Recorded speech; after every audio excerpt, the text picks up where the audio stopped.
인간 중심 치료, 인본주의 심리학의 칼 로저스를 소개합니다. 1902년 1월 8일 칼 로저스는 시카고 근교 오크파크에서 5남 1녀 중 넷째로 태어났습니다. 아버지 윌턴은 성공한 토목기사였고 어머니 줄리아는 독실한 기독교인으로 전업주부였습니다. 그들은 개신교도의 윤리 덕목을 중요시했습니다. 그래서 술을 마시고 춤을 추고 극장 구경을 가고 카드게임을 하는 등 어떤 종류의 사교적인 생활도 로저스 가정에서는 허용되지 않았습니다. 로저스는 가족의 전통에 따라 위스콘신 대학에 들어가 농학을 전공합니다.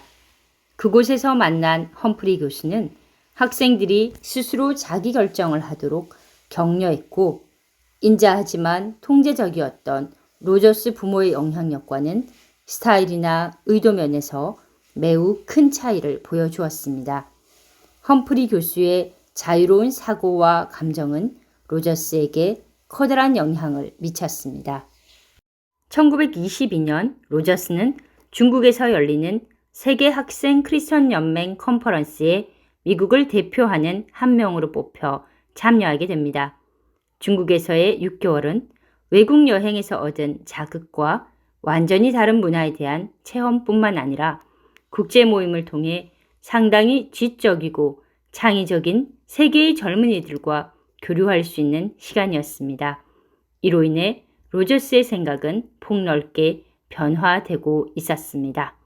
위스콘신 대학 졸업 후 1924년 로저스는 결혼을 했습니다.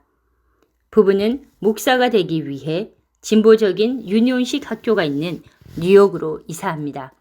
신학교에 있는 동안 로저스는 심리학의 몇 가지 과정을 이수했고 종교의 영향력 없이 사람들이 변화하고 성장하고 발달하고 더 만족하고 더 나은 삶을 살도록 돕는 자신의 궁극적인 목표를 성취할 수 있다는 것을 깨닫기 시작했습니다. 직후에 그는 그 당시 국내 심리학자들에게 있어서 선두적인 훈련 학교인 콜롬비아 대학으로 옮겨 심리학 박사 학위를 취득합니다. 로저스는 박사 과정을 마치기 전 임상 인턴십이 끝나갈 무렵 자라고 있는 아이들과 가족을 위해 직업을 가져야겠다고 생각합니다. 그는 뉴욕 로체스터에 있는 사회아동 발달센터에서 심리학자로 일하게 됩니다. 아동학대 보호를 위해 설립된 그곳에서 대부분의 시간 동안 불량하고 불우한 아이들의 치료와 실습, 진단에 몰입합니다. 치료에 대한 그의 비지시적인 내담자 중심의 접근법은 이 시기에 진전이 있었으며 문제아의 임상적 치료라는 책으로 완성됩니다.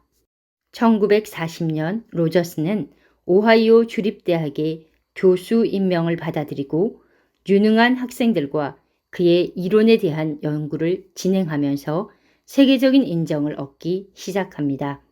이 시기에 그는 치료자들에게 자신이 느꼈던 치료 절차를 알려줌으로써 내담자들이 체계적인 변화를 불러일으킬 것이라 생각하고 상담과 심리치료라는 책을 저술합니다. 이 책에서 내담자라는 용어가 처음으로 등장합니다.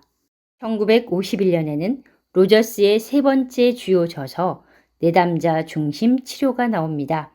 다시 한번 심리학계의 냉담한 반응을 얻었지만 이내 수많은 열광적 독자층을 확보하게 됩니다. 1968년 로저스는 그의 동료들과 라졸라의 인간을 이해하기 위한 상담소를 엽니다. 그 후 그는 상담의 분야에서 내담자 중심의 상담법의 기수로서 미국뿐 아니라 전 세계에 큰 영향을 끼치게 됩니다. 그는 내담자 자신이 본래 성장 욕구 또는 자기 실현의 욕구를 가지고 있어서 적절한 치료적 상황이 주어진다면 스스로 증세나 부적응에서 해방되어 충분히 기능을 발휘할 수 있는 인간에 가까워진다고 보았습니다. 로저스의 인생 후반부는 다른 인종 간의 긴장을 완화시키고 집단 간의 갈등을 해결하기 위해 인간 중심 접근을 활용하는 데 초점을 둡니다.